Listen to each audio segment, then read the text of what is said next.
Part 1.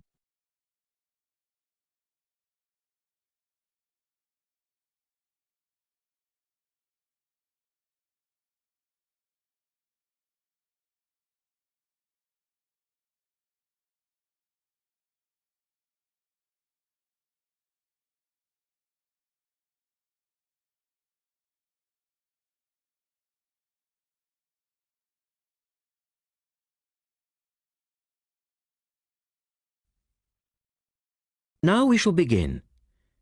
You should answer the questions as you listen because you will not hear the recording a second time.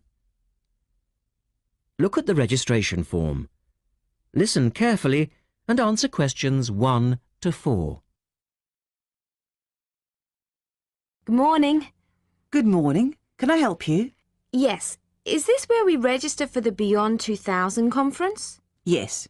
What's your name and I'll get your conference bag. Well, I haven't actually registered yet. I was told I'd be able to register today, so I hope that's okay. I've just arrived in Melbourne. That should be fine if you're a student. I'll need to take your details though. So, can I have your full name? Yes, sure. It's Melanie Mitchell. Is that M-I-T-C-H-E-L-L? Yes, that's right. And that's Ms., not Miss. OK, fair enough. And what's your address, Melanie? I live in student accommodation at Sydney University, so my address there is Room 66, Women's College, Newtown. OK. And which faculty are you studying in? I'm in the Faculty of Education. I'm doing a Master's in Primary School teaching. Right. And may I see your student card because I need to verify that you're a current student? Yes, sure. Here it is. My number is 994578ED. The woman asks the student some more questions about the conference. Look at questions 5 to 10.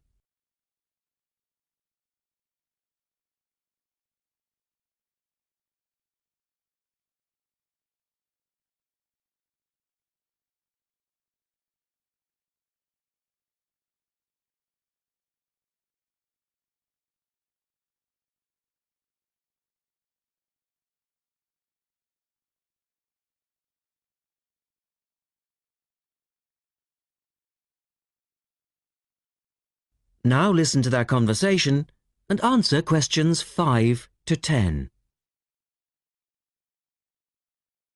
OK.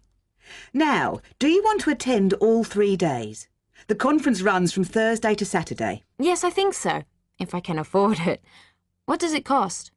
Well, you're eligible for a student discount, which makes it $15 for a day registration or $40 for the 3 days, though it is possible to register for half a day only.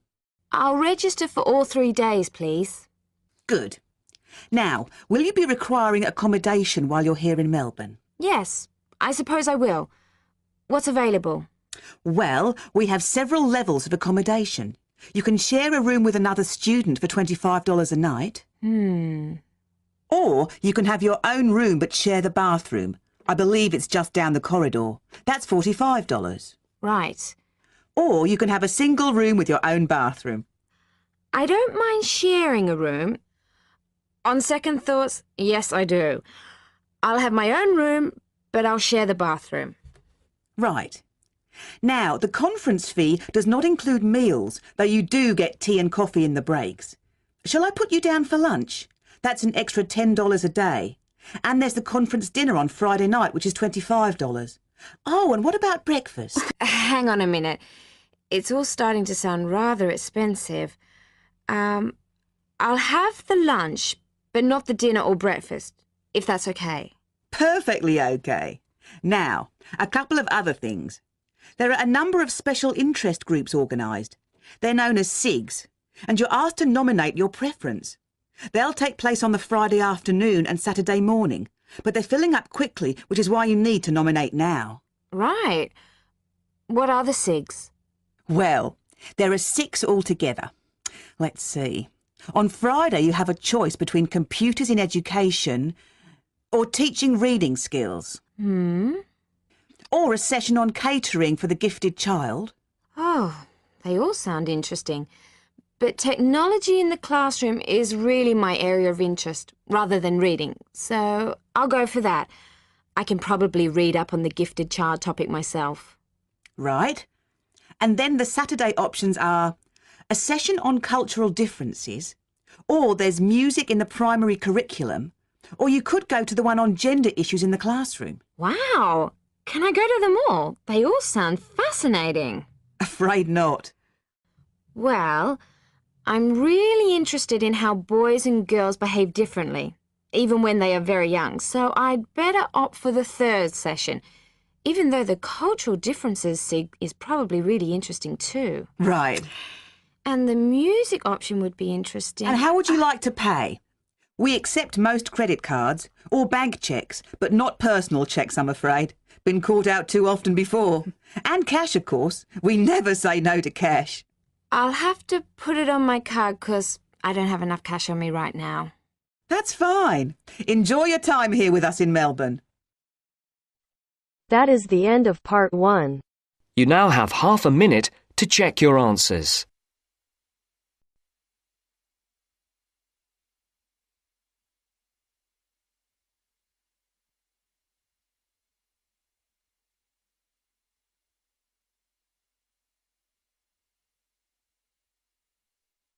Now turns to part 2. Part 2.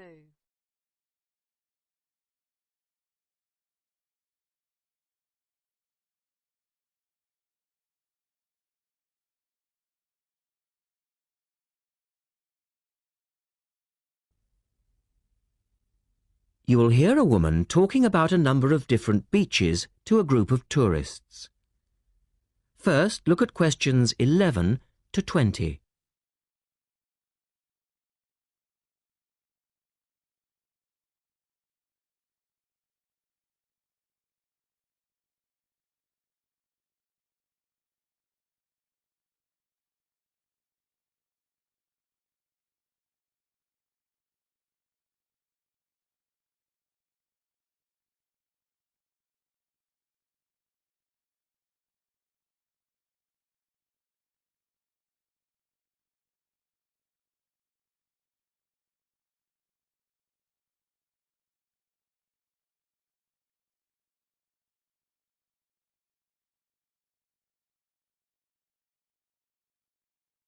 As you listen, answer questions 11 to 20.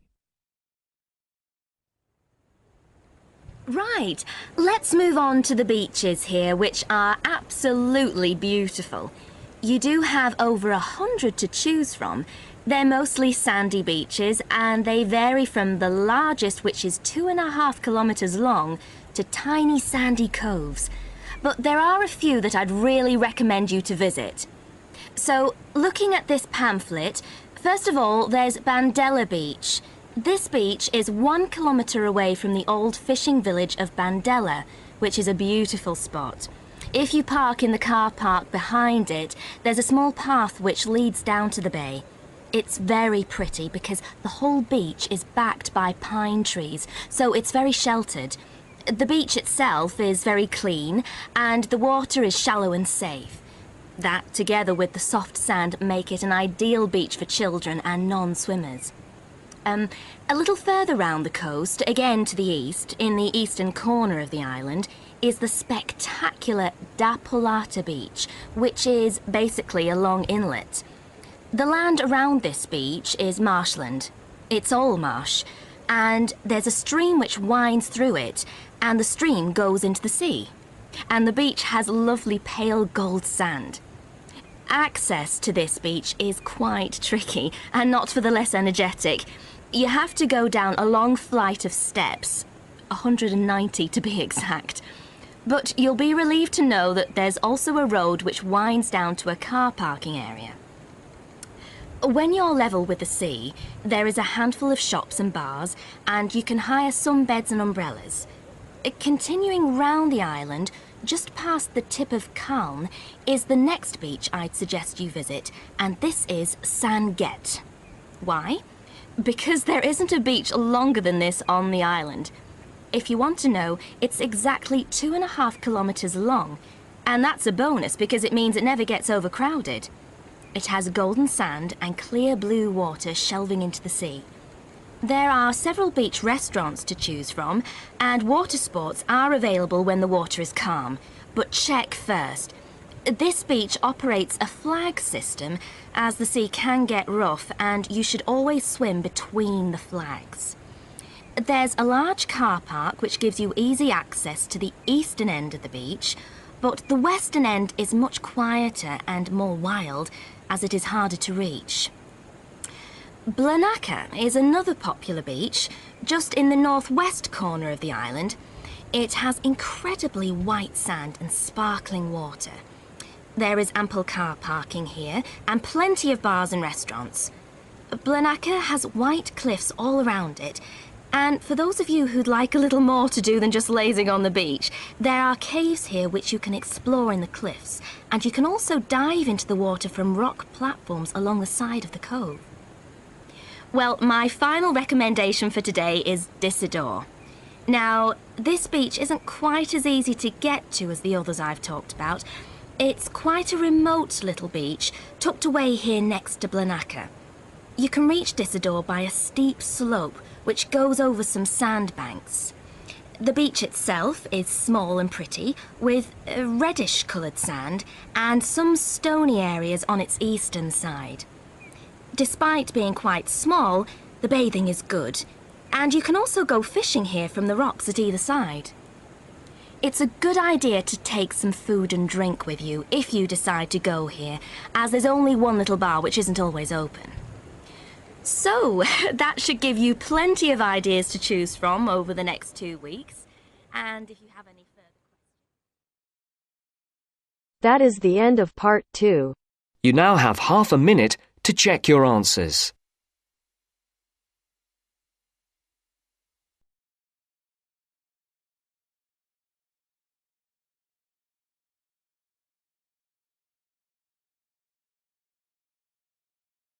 Now turns to part 3. Part 3.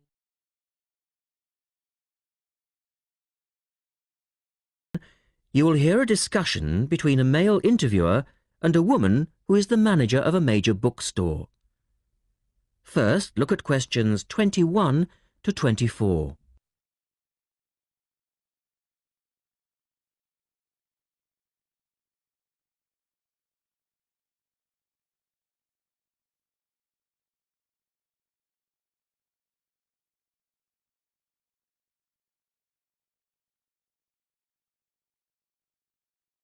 Now listen to their conversation and answer questions 21 to 24. The start of a new academic year is a challenge for booksellers. Lee Rogers talks to one major bookstore manager. Jenny Farrow, you're the manager of Dalton Books, and you sell an awful lot of books to students, don't you? Yes, we do. How do you manage to make sure that you're going to have the books students need when all the new courses begin? Basically, we make preparations long before they arrive. Like all other major book retailers, we have a database of information, and using that, we contact course conveners in May and ask them to send us their book lists. How many books are we talking about? For one course? Yes, as an example. An average course requires about 30 books. We ask lecturers to indicate whether a book is what we call essential reading.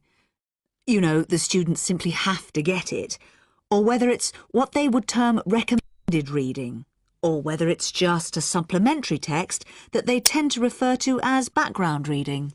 What about predicted buyers? It's not a perfect system, unfortunately. If a lecturer tells us that he expects us to sell 100 copies of a book, we know that we could actually sell anything from 50 to 150.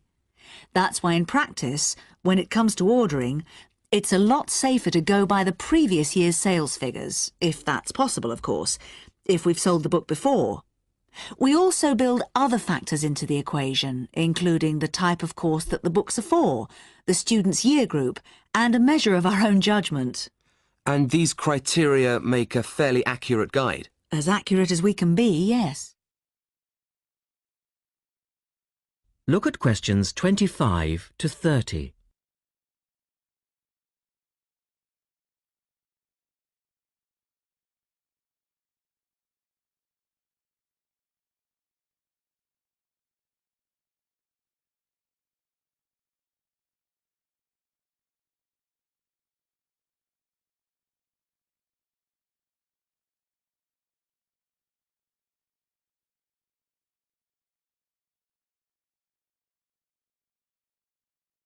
listen carefully and answer questions 25 to 30. What about the publishers? Do they take an active role in promoting new books? Certainly. The academic and professional publishing market is worth about £700 million a year, so publishers go to some lengths to make sure their books are known. The standard procedure they use is to mail out catalogues to lecturers or colleges and universities. That's been the main form of promotion for years. Now, of course, they can also post details of new or revised works on websites. Some even go so far as writing individual letters to the appropriate lecturers in order to let them know what's coming up. The lecturers then contact you if they're interested? That's right. The publishers send us, the booksellers, inspection copies. Lecturers can then get a free copy and decide whether it's going to be suitable for their course. And how does it work with the students? What are they looking for and who helps them most? I think lecturers are best placed to understand the students' needs. Often the critical issue is what represents value for money for students. This is more important than price per se. Do students actually buy books before they start the course? Apparently, a large proportion of students wait to see what they need. Students have a firm idea of what constitutes a good book, so they tend to give themselves time to look at all the options before making a choice. They tend to go for books that are clear and easy to use. Often, the texts that their lecturers recommend turn out to be too academic and remain here on our shelves. Well, that was Jenny Farrow. And our guest tomorrow will be...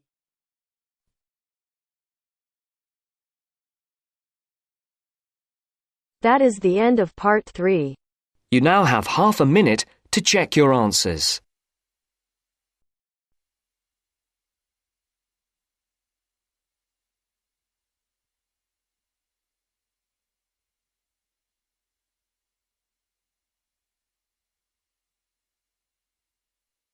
Now turns to part 4. Part 4.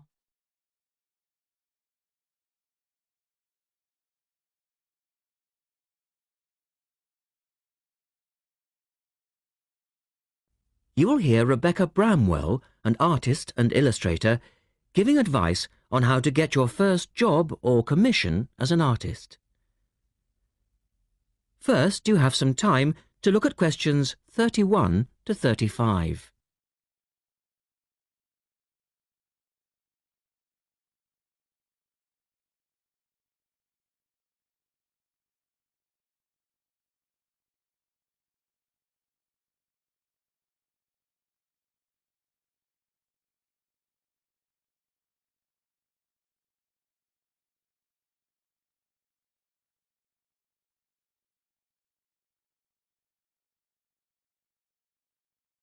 Now listen carefully and answer questions 31 to 35.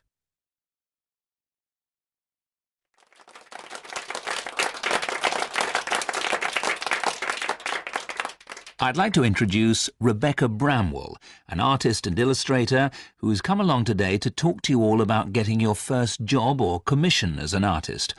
Over to you, Rebecca. Thank you for inviting me. I remember when I graduated back in 1983, I was very excited about getting my first commission. My degree was in fine art and I'd worked long and hard to get it. I was an enthusiastic student and I never found it difficult to find the incentive to paint. I think as a student you're pushed along by fellow students and tutors and the driving force is there. However, when you leave college, you find yourself saying things like, I'll have one more cup of coffee and then I'll sit down to work. I hate to admit it, but I say it myself. Suddenly, it isn't finding the inspiration or getting the right paper that's a problem. It's you. In my view, there are a number of reasons why this happens. It's a real challenge making a decent living as a new artist. You have to find a market for your work. Often you work freelance and need to take samples or portfolios of your work from place to place. These experiences are common to a lot of professional people. But artists also have to bare their souls to the world, in a way. More than anything, they want praise. If people don't like what they create, then it can be a very emotional and upsetting experience hearing them say this. I began to realise that these problems were preventing me from having a career in art, and so I decided to experiment. I was a painter, but I started to dabble in illustration, drawing pictures for books, cards, and this offered me the opportunity to become more emotionally detached from my work. I was no longer producing images from the heart, but developing images for a specified subject, taking a more practical approach. I began to develop a collection of my illustrations, which I put into a portfolio and started to carry around with me to show prospective clients and employers. But it was still tricky because publishers, for example, want to know that your drawings will reproduce well in a book. But without having had any work published, it's hard to prove this. Having a wonderful portfolio or a collection of original artwork is, of course, a first step. But what most potential clients would like to see is printed artwork, and without this evidence, they tend to hold back still when it comes to offering a contract.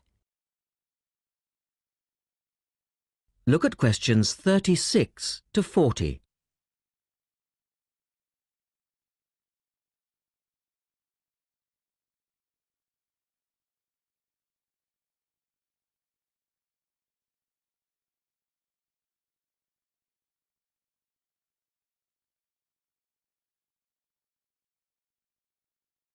Now answer questions 36 to 40.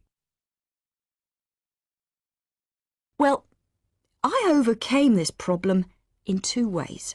And I suppose this is my advice to you on preparing your portfolio of your best work.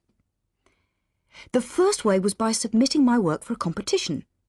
And the one I chose was for a horoscope design and was sponsored by a top women's magazine. There are a few of these competitions each year, and they offer new illustrators an opportunity to showcase their work. The other approach I took was to design and print some mock-up pages of a book. In other words, I placed some of my illustrations next to some text in order to demonstrate how my work would look when it was printed. Perhaps I was lucky in that I had taken a degree that provided me with all-round creative skills so that I could vary my style and wasn't limited to a certain technique. Now, I think that is important.